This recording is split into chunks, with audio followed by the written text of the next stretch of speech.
అందరికీ నమస్కారం. కేవలం ఇంట్లో ఉండే వాటితోనే ఒక కప్పు బియ్యం పిండితో అప్పటికప్పుడు ఇన్స్టెంట్గా బ్రేక్ఫాస్ట్ రెసిపీని అయితే తయారు చేసుకుందాము. వీటిని వేడివేడిగా ఎలాంటి చట్నీతో తిన్నా కూడా చాలా బాగుంటాయండి. ఈ సింపుల్ అండ్ హెల్తీ బ్రేక్ఫాస్ట్ని మీరు కూడా ట్రై చేయండి. మరి తయారీ విధానాన్ని చూద్దామా? దీనికోసం మనం ఒక బౌల్ తీసుకుని అందులోకి ఒక కప్పు బియ్యం పిండి వేసుకుని అందులోకి మనం సన్నగా తరిగి పెట్టుకున్న ఉల్లిపాయ ముక్కలను కూడా వేసుకుందాం. ఒక కప్పు బియ్యం పిండికి ఒక పెద్ద సైజు ఉల్లిపాయ అయితే సరిపోతుందండి.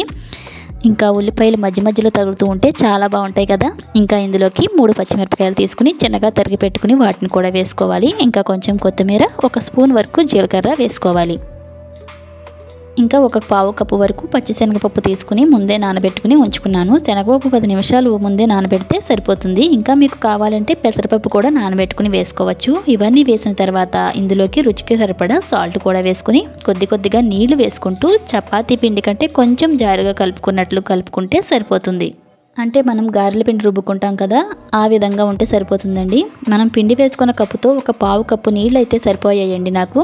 ఇవన్నీ కూడా బాగా కలిపేసుకుని పక్కన పెట్టుకుందాం.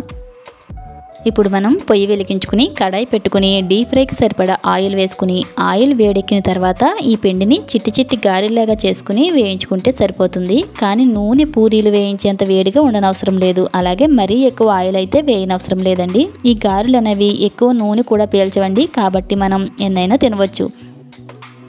వీటిని మంటను మీడియం ఫ్లేమ్లోనే పెట్టుకుని వేయించుకోవాలండి.